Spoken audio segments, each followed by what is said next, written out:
She was young, brilliant, and full of promise. A star athlete, a straight-A student, a daughter, a sister, and a friend. But in February 2004, Maura Murray left her college campus, got in her car, and drove into the White Mountains of New Hampshire, never to be seen again. The mystery surrounding her disappearance remains one of the most disturbing and enduring unsolved cases in modern American history. And while what happened that night still baffles investigators, the days leading up to it were filled with subtle warnings, signs that something wasn't right. Maura Murray was born on May 4, 1982, in Hanson, Massachusetts. She grew up in a hardworking Irish Catholic family, the fourth of 5 children. From a young age, Maura was exceptional, academically gifted, and fiercely competitive. In high school, she ran cross-country and track. She earned an appointment to the United States Military Academy at West Point, where she began her college journey. But after her freshman year, Maura transferred to the University of Massachusetts Amherst to study nursing. She wanted a career in helping others and was excelling at it at the time of her disappearance. Maura was 21 years old. She had a boyfriend, Billy Roush, an Army officer stationed in Oklahoma. They had been dating for several years, and by most accounts, their relationship was serious. To friends and family, Maura seemed focused, driven, and responsible. But as investigators would later learn, things were not as perfect as they appeared.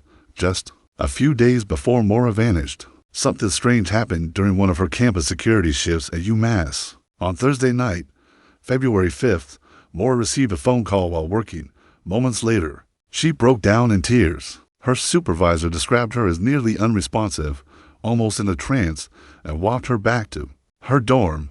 When asked what was wrong, Maura reportedly said, "My sister." But when questioned later, her sister Kathleen denied having spoken to her that night. To this day, no one knows who called Maura or what was said. That same weekend, Maura's father, Fred Murray, came to visit her in Amherst. He was helping her look for a used car, as her own vehicle, a 1996 black Saturn, was unreliable. They spent Saturday together, went car shopping, and later had dinner.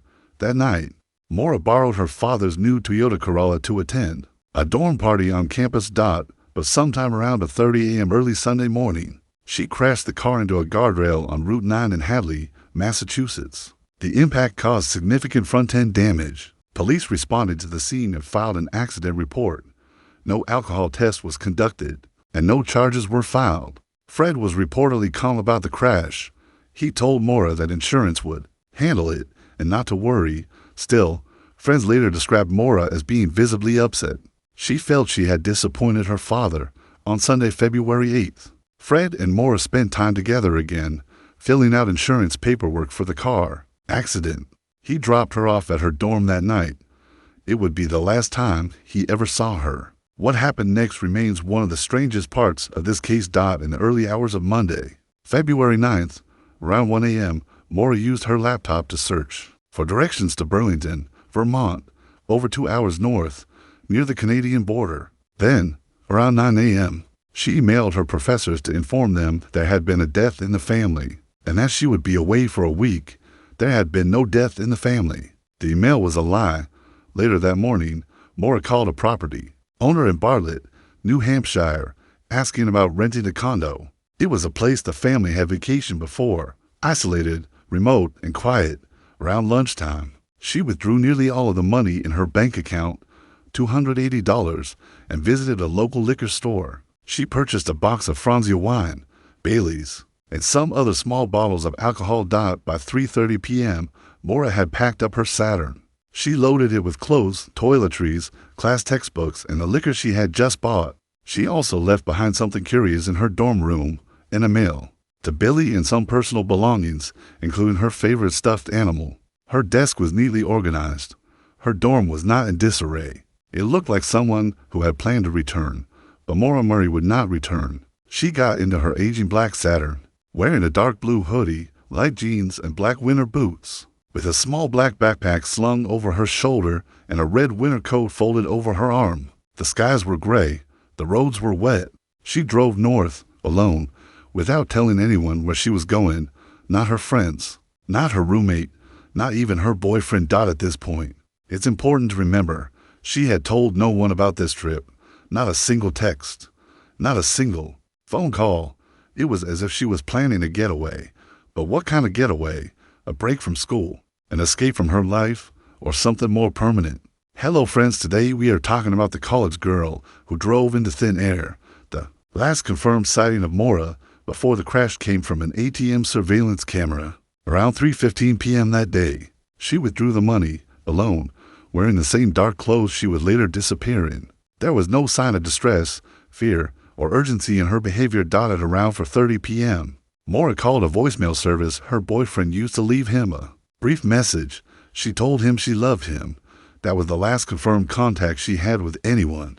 Then she vanished into the hills of New Hampshire. By 7 p.m., Maura would be seen one last time. Her car crashed on a rural road in the town of Haverhill, New Hampshire. A local woman saw the car and briefly spoke to Maura, who said she had already called AAA, but that call never happened, and minutes later, Maura was gone. In part 2, we'll break down the crash, what witnesses saw, what police found, and the first shocking moments of the search for Maura Murray.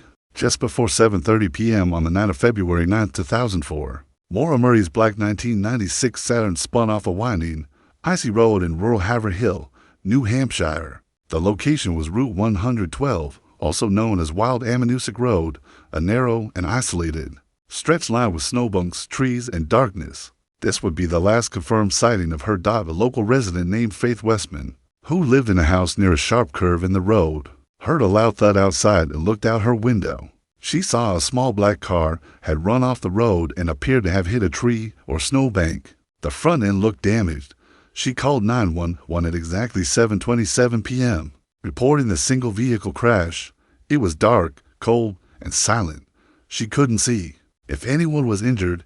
Minutes later, another neighbor, a school bus driver named Butch Atwood, drove up on the same road. He slowed his vehicle when he spotted the crashed Saturn. A young woman was standing near the car. She wasn't panicked or visibly injured. She was dressed in a dark blue hoodie, light jeans, black winter boots, and was carrying a small black backpack with a folded red coat over her arm. Atwood stopped and asked her if she needed help. According to his statement, the young woman politely declined. She told him she had already called AAA and that help was on the way. But there was a problem. There was no cell signal in that area, and later phone records would confirm no call to AAA was ever made. Atwood drove home just a few hundred yards away and called the police at 7:43 p.m. He reported the crash and the woman he had seen. He mentioned she didn't appear injured, but something about the encounter felt odd. She seemed in control, but distant. The first responding officer, Sergeant Cecil Smith, arrived on the scene at 7:46 p.m., just 3 minutes after Atwood's call. In that short window, Maura Murray was gone. There was no sign of her. Her black Saturn was still there, slightly dented, with the driver's side front end pushed in. The windshield was cracked and both airbags had deployed, but there was no blood, no broken glass, and no footprints leading away from the vehicle. The car was locked. Inside, investigators found her belongings, her school books, clothes, toiletries, and the alcohol she had purchased earlier that day, a box of Franzia. Wine had spilled inside the car, leaving a strong odor. Her cell phone, credit cards, and bank card were missing. But one detail still puzzles investigators. A rag, possibly from the car's emergency kit, was stuffed into the tailpipe. Why? Was it sabotage?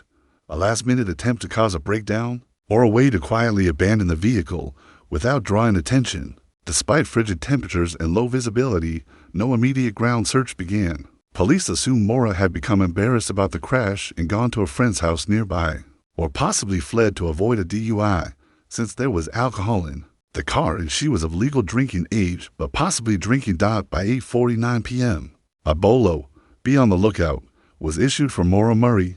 The notice described her physical features, outfit, and last known location, but the urgency wasn't strong. There were no signs of a crime. No witnesses had seen her leave, and her name wasn't widely known. Not yet. That night, temperatures dropped below freezing. Snow began to fall harder. If Maura had wandered off into the woods, she wouldn't have lasted long. The next day, police dogs were brought in. The dogs picked up her scent from one of her gloves inside the car. They followed the scent for about 100 yards east, then lost it abruptly. as if she had vanished or gotten into another vehicle. But no one had seen another car, no headlights, no sound of tires. So where did she go? Some believe she ran into the woods to hide, panicking after the crash. Others think she may have accepted a ride from a stranger or from someone she knew. But there was no snow disturbed around the car, no drag marks, no sign of a struggle, no scream, nothing. Maura had simply disappeared into the cold night, in a place she wasn't known, where no one expected her to be. When her father, Fred, was notified the next morning that her car had been found abandoned, he immediately drove to Haverhill. He was stunned, heartbroken, and furious. By then, 24 hours had passed. Fred believed something terrible had happened. He insisted Maura would never run away, not without telling her family, not without her phone or cards. He began pleading with police to treat the case seriously, to issue a statewide alert, to start searching with helicopters and tracking dogs. But the clock was already ticking. Over the next 48 hours, the small town of Haverhill transformed into the epicenter of one of America's most puzzling mysteries. Helicopters were deployed. Ground teams combed the woods. The nearby Ammonoosuc River was searched. Flyers went up. Locals were questioned. But there was nothing, not a shred of evidence. That led them to Maura. It was as if she had walked off the face of the earth. And what made things even more difficult was that police, at least in the beginning, treated it more like a voluntary disappearance than a crime. There was no national alert, no intense media coverage, no early FBI involvement.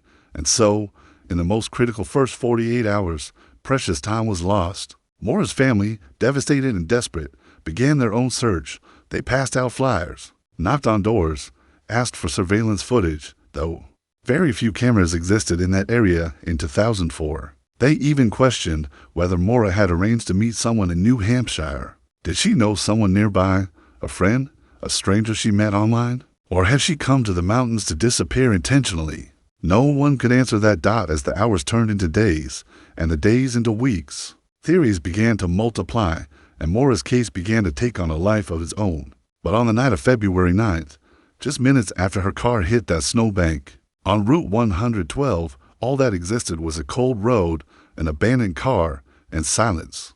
February 10th, 2004, less than 24 hours after Maura Murray disappeared, her car sat in an impound lot while her family, friends, and a handful of police officers tried to retrace her last known steps. At first glance, it looked like a basic, single-vehicle crash.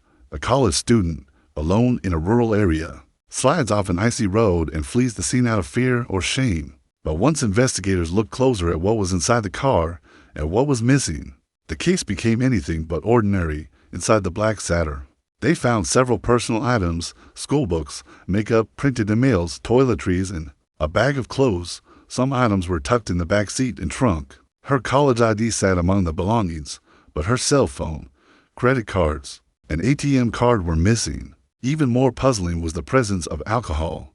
Two unopened bottles of wine were found, along with an empty beer bottle and a box of Franzia wine that had spilled across the car's interior. The smell was strong, but there was no open container broken, and no conclusive proof that Maura had been drinking at the time of the crash. Then came the strangest detail. A white rag stuffed into the tailpipe of the car. To some, it suggested an attempt to quietly disable or sabotage the vehicle, maybe to make it appear broken down. Maura's father, Fred, said he had taught her to use a rag that way to prevent smoke from pouring out of a car burning oil. But the car wasn't known to be in bad shape, and there was no definitive reason why she would do that in this situation. The car's keys were missing.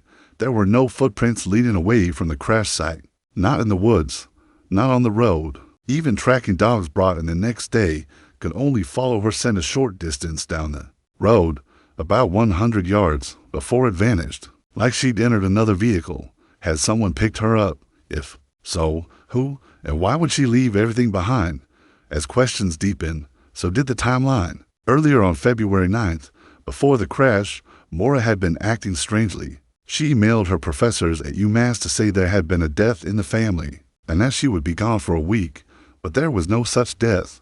Her family was alive and well.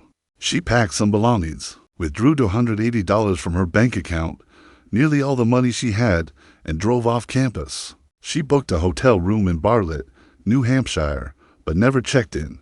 Phone records showed she'd also called to inquire about a condominium rental in the same area. What was she planning? Had she wanted a quiet escape in the mountains, a mental break, or was she meeting someone?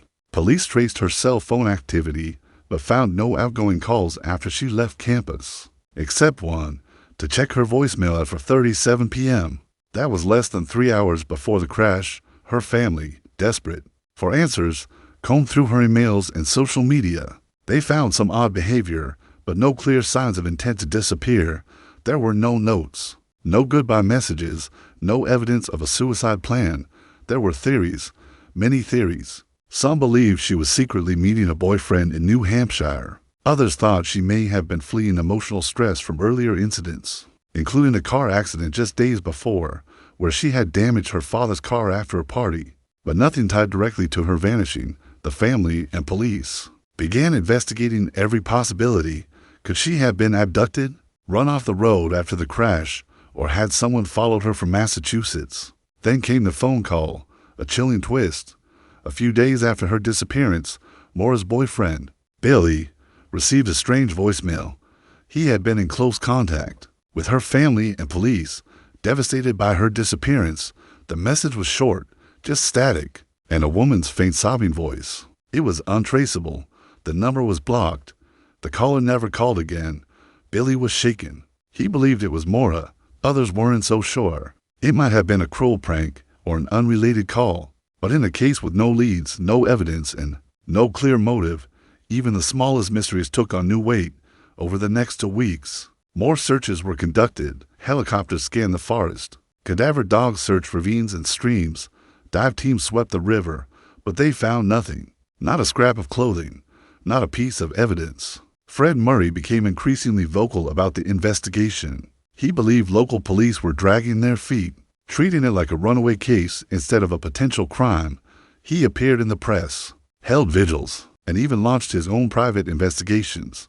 But time was slipping away. A full week after Maura vanished, a volunteer search team found an empty Coke bottle and a pair of underwear several miles from the crash site. Hope briefly surged, but the items were unrelated. They belonged to no one connected to Maura. Nothing added up. A 21-year-old nursing student with no history of running away vanishes without a trace on a dark road in the middle of the White Mountains within minutes of witnesses seeing her calmly refusing help. And the evidence? Her car, damaged but drivable. Her belongings, intact. Her phone and cards, gone. Her trail, erased. The investigation started to stall. Leads dried up. The media lost interest. Maura's name began to fade from the headlines. But online, her case was growing. In chat forums, Reddit threads, and true crime blogs, internet sleuths began piecing together timelines, analyzing satellite images, and re-interviewing witnesses. The mystery had found a new life fueled by curiosity, confusion, and a deep sense that something had been missed. Fred Murray continued to push the case forward, filing public records requests, demanding FBI involvement, and hiring private detectives. But Maura's case stayed cold. To this day, no one has come forward with a verified sighting. No suspect has been identified. No physical evidence has emerged to suggest whether Maura was abducted, murdered, or vanished by choice. In the end, it all circles back to that crash. A brief moment in time when she stood on the side of a dark, snow-covered road, dressed in a dark blue hoodie, light jeans, black winter boots, a red coat folded over her arm, and a black backpack on her shoulder. A moment when she could have accepted a ride. A moment when she could have disappeared. Forever. The Maura Murray case is filled with unanswered questions, but perhaps none more haunting than why she vanished and how no one has found her in over 19 years. When you remove the facts and examine only the known pieces, it's like trying to complete a jigsaw puzzle with half the pieces missing. The public, frustrated by the lack of closure, began proposing theories.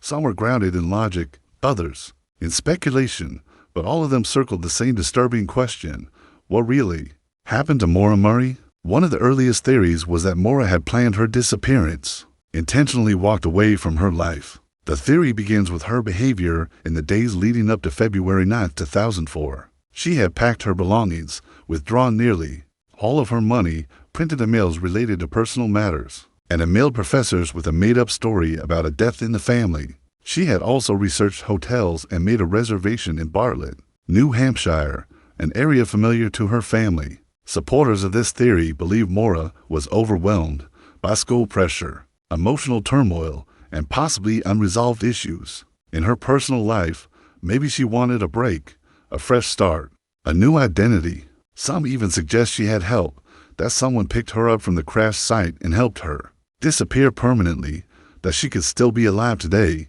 living under a new name, having left everything and everyone behind. But there are serious holes in this theory. Maura didn't take enough cash to sustain a new life. She left behind sentimental items, including her childhood stuffed animal. She didn't book a one-way ticket or buy supplies for a long disappearance. She didn't even take her makeup bag, and there's the human side of it too. No contact with her mother or father into decades. No anonymous letter, no closure. It just doesn't add up. The next theory, suicide. Maybe Maura was struggling emotionally and intended to end her life somewhere deep in the New Hampshire woods. Her silence, her private habits, the stress of multiple recent incidents. Some believed it all pointed to an internal collapse. There was the accident with her father's car days earlier, a disciplinary issue at school, and a possibly rocky relationship. To some, it seemed like the weight of everything had become too much. But again, there's no physical evidence to support it. No body was ever found. No note, no trace of someone walking into the wilderness. The area was thoroughly searched. Cadaver dogs, thermal drones, and rescue teams combed the woods. Nothing turned up. Suicide leaves some kind of trace, even if only pain in the wake. But in Maura's case, there was just silence. Cold, total silence. Another theory? She was picked up and murdered. This theory has gained traction over the years, especially with the help of armchair detectives online. The idea is that Maura intended to meet someone, perhaps a secret boyfriend, or even just a kind stranger who stopped to help her, and that person had sinister intentions. The scent trail that vanished 100 yards from the crash site supports this idea, that she may have entered a vehicle, voluntarily or not. The area where she disappeared was remote, but not empty. Locals, truckers, travelers, anyone passing by could have stopped. But if this theory is true, there's still one massive problem. No physical evidence. No items were found discarded. No suspicious witnesses were ever questioned publicly, and no one came forward, not even anonymously, to confess. There is another branch of this theory, that the person who harmed her lived nearby. One name that often comes up in internet discussions is a local man whose family lived just a few miles from the crash site. Some believe he may have seen her that night and offered a ride, and things turned tragic, but no charges were ever brought. No search turned up anything. It remains speculation. There's a fourth theory, the accidental death theory. This one proposes that after the crash, Maura wandered off into the woods, confused or possibly intoxicated, and succumbed to hypothermia. If she was trying to hide from police or ashamed about the crash, she may have panicked and run. Temperatures that night were below freezing. Snow covered the ground. It would only take hours before exposure set in. But once again, there's no body, no clothing, no tracks, and no signs of struggle. And then there's the fifth and most disturbing theory, that she was a victim of law enforcement involvement or a cover-up. Some online investigators have questioned the timeline provided by local police. Why did it take over 24 hours for Maura to be listed as missing? Why was the car towed before a full forensic investigation? Why weren't certain witnesses interviewed more aggressively? Maura's father, Fred Murray, has long maintained that the local police failed to act appropriately and possibly failed to preserve critical evidence. Was it incompetence or something darker? Years later, in 2019, the FBI finally joined the investigation officially. They conducted new searches, interviewed witnesses again, and tested DNA from inside the Saturn. But nothing conclusive came from it. The theories persist because there are simply too many unknowns. No confirmed sightings, no suspects, no weapon, no confession, no closure. Even the voicemail Billy received, with a woman crying softly through static, remains unexplained. So what really happened? Was it a tragic accident followed by panic, a pre-planned escape, a crime of opportunity, or something so unusual that no one has considered it? What we know is that Maura was last seen standing alone on the roadside of Route 112. in a dark blue hoodie, light jeans, black winter boots, a red winter coat folded over her arm, and a small black backpack slung over her shoulder. She refused. Help. Then, within minutes, she was gone. No scream, no break-in, no one saw her leave. The darkness swallowed her whole. Into this day, the only thing colder than the winter air that night is the silence that followed. Nearly 2 decades have passed, and yet the question still echoes through forums, podcasts, and cold case files. What really happened to Maura Murray on February 9, 2004? She disappeared after a single-car crash on Route 112 in Haverhill, New Hampshire. She had left her dorm room, lied to her professors about a family emergency, emptied her bank account, and driven over 100 miles north into the mountains, alone. She was last seen by a bus driver who offered help. She declined. Moments later, she was gone. No footprints, no confirmed sightings, no solid evidence, just a car, some scattered belongings, and a mystery that refuses to die. In the years since, Maura's case has become a lightning rod for online detectives and mainstream media alike. Everyone has a theory. Everyone thinks they're close to solving it. But what does the latest evidence and investigation actually show? In 2012, a breakthrough seemed possible. A new witness came forward claiming to have seen someone fitting Maura's description walking quickly down the road, about a mile east of the crash site. 20 to 30 minutes after police arrived, the woman appeared cold, carrying a backpack, and refused to acknowledge passing cars. Was it Maura? Or was it a look-alike, confused by weather or alcohol? The report was never verified.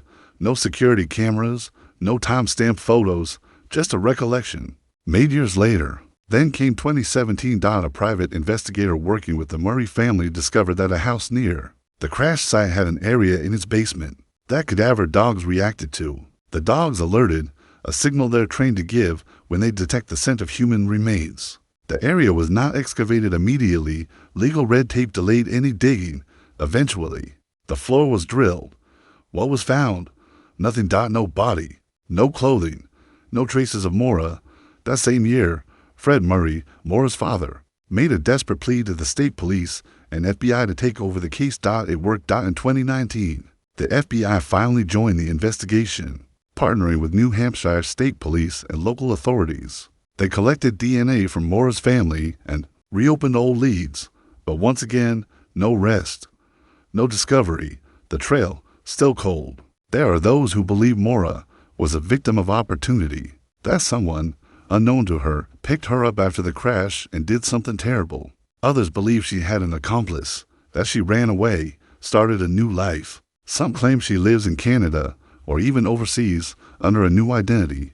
But with each passing year, the theories feel more like stories, speculation. There have also been cruel hoaxes, people calling the family claiming they know where she is, letters promising closure, messages pretending to be Maura. Every time, the family is forced to relive their nightmare. The internet hasn't helped. While it's brought awareness to her case, it has also fueled harassment, misinformation, and even exploitation. Web sleuths have accused innocent people. Rumors have turned into facts simply by repetition. Fred Murray once said, "The only thing worse than your daughter being missing is everyone else pretending they know what happened to her." And yet, the family still pushes forward. In recent years, Maura's siblings have launched podcasts, Facebook pages, and events to keep her name alive. In 2021, the tree near her crash site, the last place she was seen, was cut down, a symbolic loss for many who considered it sacred ground, but perhaps fitting, because Maura's story doesn't need a physical marker. It's already carved into the timeline of unsolved American mysteries. Even today, when asked if he believes Maura is still alive, Fred doesn't hesitate. "No," he says, "but I believe we can still find her, and she deserves to be found." Why does this case remain unsolved? Maybe it's the remoteness of the location. Maybe it's because the right person never came forward. Maybe someone out there is still keeping a secret. What is undeniable is this: Maura Murray was a real person, not a mystery, not a headline, not a theory. She was 21 years old, a nursing student, a daughter, a sister, a friend. She wore a dark blue hoodie, light jeans, black winter boots, and carried a red winter coat folded over her arm, along with a small black backpack, and she disappeared into the cold February night, leaving a nation full of questions. In the end, This story isn't just about what happened that night. It's about what can happen to anyone, about the fragility of truth, the gaps in justice, and the families left waiting for answers that never come. Thank you for watching The Mystery Grid.